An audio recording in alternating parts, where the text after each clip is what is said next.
Hello friends, welcome my channel staff nurse recruitment ইনফরমেশনে। গতকাল আমি আলোচনা করেছিলাম যারা সিলেক্টেড হয়েছে সিএসওর জন্য, সিএসও করবে কি না সেটা নিয়ে আলোচনা করেছিলাম। তো যারা যারা এখনও ভিডিওটি দেখোনি, ভিডিওটি চ্যানেলে গিয়ে দেখতে পারো যে সিএসও করা ভালো না সিএসও করা খারাপ, সেটা দেখে আসতে পারো। আর আজকে আলোচনা করব আমাদের পরবর্তী স্টাফ নার্স গ্রেড 2 ফর্মটা কবে ছাড়তে পারে। অলরেডি তোমরা ইউটিউবে অনেক ভিডিও দেখে নিয়েছো, অনেক ইউটিউব চ্যানেলে ভিডিও দেখেছো। আশা করি তোমাদেরকে একটা এক্সপেক্টেড ডেট দিয়েছে, তো আমিও তোমাদেরকে একটা এক্সপেক্টেড ডেট দিব, যে ডেটের মধ্যে দেওয়ার সম্ভাবনাটা বেশি আছে। তো আজকে সেই নিয়ে আলোচনা করব। তার আগে আলোচনা করব স্টাফ নার্স গ্রেড 2 ফর্মটা নিয়ে, পার্সেন্টেজ কীরকম লাগে সেগুলো নিয়ে একটু আলোচনা করব। ওকে, প্রথমে বলে রাখি তোমাদেরকে যে এক্সপিরিয়েন্স, অর্থাৎ প্রাইভেট নার্সিং হোমের একটা এক্সপিরিয়েন্সের খুব দাম আছে। তো যারা যারা এখনও প্রাইভেট নার্সিং হোমে করোনি, তারা প্রাইভেট নার্সিং হোমে করার চেষ্টা করো। আর এক্সপিরিয়েন্সটা যেদিন তুমি নার্সিং ট্রেনিং পাস আউট হয়েছো তারপর থেকে যেদিন রিক্রুটমেন্ট ফর্মটা ছাড়বে সেই দিন পর্যন্ত তোমাকে 1 বছর হতে হবে এক্সপিরিয়েন্সটা। আর 1 বছরে 2 নম্বর করে, অর্থাৎ 2 বছর যদি করা থাকে তাহলে 4 নম্বর তুমি পাবে। সুতরাং এক্সপিরিয়েন্সটা খুব দরকার, কারণ তোমার ওই 2 নম্বরের জন্য তুমি পিছিয়ে থাকবে। সেই জন্য 1 বছর হয়ে গেলে তুমি এক্সপিরিয়েন্সটা তুলে রাখবে। আগের বছর অর্থাৎ আমাদের সময় মাধ্যমিকে 10%, উচ্চ মাধ্যমিকে 25%, জিএনএমে 35%, আর ইন্টারভিউতে 15, এক্সপিরিয়েন্সে 10 নম্বর, আর একটা ডিপ্লোমা 5 নম্বর ছিল। কিন্তু এই বছরে রিক্রুটমেন্টে কীরকম হবে সেটা বোঝা যাচ্ছে না। কিন্তু আমাদের সময়ে 4 সাবজেক্টটা অ্যাড করতে বলেছিল। আমরা 4 সাবজেক্টটা অ্যাড করেছিলাম বলে আমাদের অ্যাকাডেমিক যে কাট অফটা, অর্থাৎ অ্যাকাডেমিক যে পার্সেন্টেজটা সেটা কমে গিয়েছিল। আমার যেমন অ্যাকাডেমিক পার্সেন্টেজ 55 ছিল, কিন্তু 4 সাবজেক্ট আমার একটা এডুকেশন ছিল, 4 সাবজেক্টে একটু কম পেয়েছিলাম বলে আমার কাট অফ অর্থাৎ অ্যাকাডেমিক স্কোরটা নেমে দাঁড়িয়েছিল 51। তো তোমার যদি 4 সাবজেক্ট থাকে তাহলে তো খুবই খারাপ, আর 4 সাবজেক্ট না থাকলে খুবই ভালো।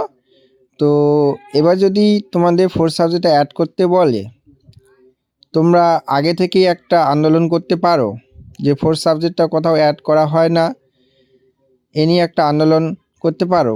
পরবর্তীকালে যারা চাকরি পাবে না, পরবর্তীকালে সেটা নিয়ে যদি আন্দোলন করতে যাও তাহলে কিন্তু তোমাদের কোনো আন্দোলনে সাড়া দেবে না, কারণ তোমরা আগে সেই আন্দোলন করনি বা আগে সেই নিয়ে স্বাস্থ্য ভবনে কোনো রকম কথা বলোনি।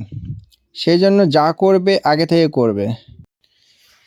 এখন নার্সিং স্টুডেন্ট প্রচুর, আমাদের গভর্নমেন্ট থেকে পাস আউট হওয়া আছে, তারপর WBNCর ওয়েস্ট বেঙ্গল থেকে আছে, আবার ব্যাঙ্গালোর, কর্ণাটক, প্রচুর স্টুডেন্ট, প্রচুর ক্যান্ডিডেট, কম্পিটিশনটা একটু বেড়েছে। তো SC ST OBC এদের জন্য অতটা কিছু প্রভাব পড়বে না, কিন্তু জেনারেল যারা, অর্থাৎ যেহেতু জেনারেলের মধ্যে SC ST OBC A B ঢুকে পড়ে, সেজন্য জেনারেলদের একটু চাপটা বেশি থাকে।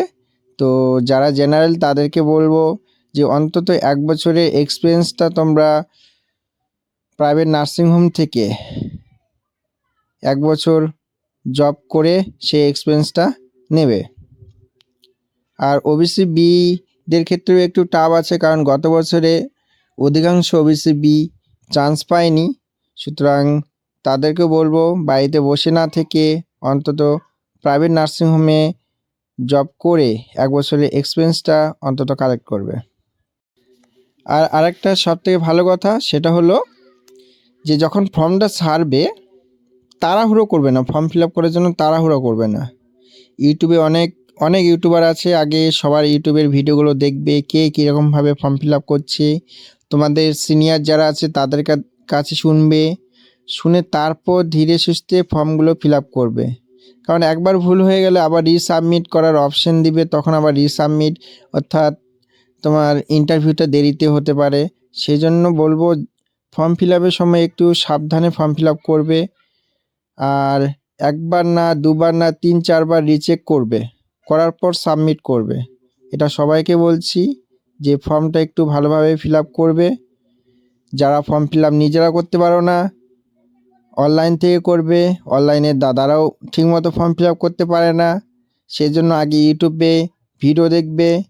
ইউটিউবে ভিডিও দেখে সবার ভিডিও দেখবে, শুধু আমার বলছি না, ইউটিউবে অনেক ইউটিউবার আছে, নার্সিং রিলেটেড প্রচুর ইউটিউবার আছে। সুতরাং সবার ভিডিও দেখে তারপর তোমাদের বন্ধুদের কাছেও শুনবে। সবথেকে ভালো ইউটিউবে ভিডিও দেখার থেকে ভালো হচ্ছে তোমার নিজের বন্ধুরা কি করছে তাদের কাছে শুনবে যে এই জিনিসটা তুমি কি করেছিস, এই জিনিসটা কি করেছিস, শুনে তারপর ভালোভাবে ফর্মটা ফিল আপ করবে। কেউ ভুলভাল ফর্ম ফিল আপ করবে না, কারণ একবার ভুল হয়ে গেল তারপর ওই রিসাবমিটের জন্য ওয়েট করে থাকতে হবে। সুতরাং ফর্মটা ভালোভাবে ফিল আপ করবে। আর হ্যাঁ, ইন্টারভিউতে কী কী কোশ্চিন ধরবে তা গত বছরে আমি কোশ্চিনগুলো কালেক্ট করেছিলাম আমার বন্ধু বান্ধবীদের, যাদের যাদের কোশ্চিন ধরেছিল, তো আমাদের গ্রুপে বলেছিল, সেই কোশ্চিনগুলো আমি কালেক্ট করেছি। আমি তোমাদেরকে কোশ্চিনগুলো ধীরে ধীরে দিতে শুরু করব। আমি কোশ্চিনগুলোর জন্য 7 দিন করে আমি পড়ার সময় দেব। আর কোশ্চিনগুলো আমি যেহেতু ডিউটি করি, তোমরা জানো সবাই যে ডিউটি করি, সেজন্য সলভ করার আমার অত সময় নেই। তো আমি তোমাদেরকে কোশ্চিনগুলো 7 দিন করে দিব। তোমরা নিজেরা একটা গ্রুপ বানিয়ে বা বন্ধুরা নিজেরা আলোচনা করে সেগুলো খাতার মধ্যে লিখবে, স্টাডি করবে। ওকে, পরপর লিখলে মিনিমাম 100 জনের ইন্টারভিউর কোশ্চিন তোমার খাতার মধ্যে উঠে যাবে। আর যারা আমার ভিডিও দেখো না তাদেরকে আমি তো বলবো না যে ভিডিওটা দেখো, যারা প্রতিনিয়ত দেখো ভিডিও তাদেরকেই বলবো যে এভাবে পড়াশোনা করবে। অন্তত ইন্টারভিউতে 15-র মধ্যে 11-12 পেয়ে যাবে যদি এই সব কোশ্চিনগুলো পড়ো। কারণ আগের বছরের কোশ্চিন সেগুলো থেকেই রিপিট হয়, আর ও ধরনের কোশ্চিনগুলোই তোমাদেরকে ধরবে। সুতরাং বন্ধুদের মধ্যে সেই সব কোশ্চিনগুলো নিয়ে আলোচনা করবে, কারণ কিছু কিছু কোশ্চিন প্রচুর টাফ আছে, আমিও সলভ করতে পারিনি। তো তোমরা বন্ধুদের মধ্যে আলোচনা করে সেই সব কোশ্চিনগুলো সলভ করার চেষ্টা করবে। এনওএসএম থেকে যারা এনওএসএম করে সেই ধরনের কোশ্চিনও আছে, যারা ওয়ার্ডে কাজ করে সেই ধরনের কোশ্চিনও আছে, আর যারা সিএচও করো বা সিএচও করবে সেই ধরনের কোশ্চিনও আছে। একটা কথা মনে রাখবে, যে যে ডিপার্টমেন্টে কাজ করবে তাকে সেই ডিপার্টমেন্ট থেকে কোশ্চিন ধরবে। ওকে, আর যেটা বলার জন্য আজকের ভিডিওটি সব কিছু বলার জন্যই তো, মেন যেটা বলার জন্য সেটা হলো তোমাদের রিকমেন্ড কবে ছাড়তে পারে। সামনে ভোট, মার্চ এপ্রিল মাসের দিকে ভোট। তোমাদের স্টাফ নার্স গ্রেড 2 যে ফর্ম সেটা আশা করা যায় যে ফেব্রুয়ারি মাসের শেষের দিকে ছাড়তে পারে। তো তোমরা ইন্টারভিউর জন্য প্রিপেয়ার হয়ে যাও, আর ফর্মটা ছাড়লে একটু ভালোভাবে সাবধানে ফর্ম ফিল আপ করবে। ইউটিউবের ভিডিও দেখবে, দাদা দিদি বা সিনিয়র তোমাদের যারা আছে তাদের কাছে শুনবে যে ফর্মটা কীভাবে ফিল আপ করবো আমরা। আর আমি তো অবশ্যই তোমাদেরকে জানিয়ে দেবো, ভিডিও করে দেখিয়ে দেবো যে ফর্মটা কীভাবে ফিল আপ করতে হয়। তো তোমরা একটু তাড়াতাড়ি করবে না, একটু ধীরে সুস্থে একটু টাইম নেবে, কারণ ফর্ম ফিল আপের অনেক দিন টাইম থাকে। একটু টাইম নিয়ে তারপর ফর্মটা ফিল আপ করবে। ওকে, ভিডিওটি যদি ভালো লাগে তাহলে একটু লাইক কমেন্ট আর শেয়ার করে দিও। আর এরকম নতুন নতুন আপডেট পাওয়ার জন্য চ্যানেলটি অবশ্যই সাবস্ক্রাইব করবে। আর ইন্টারভিউর জন্য কোশ্চিন আমি খুব তাড়াতাড়ি তোমাদেরকে দিতে শুরু করব।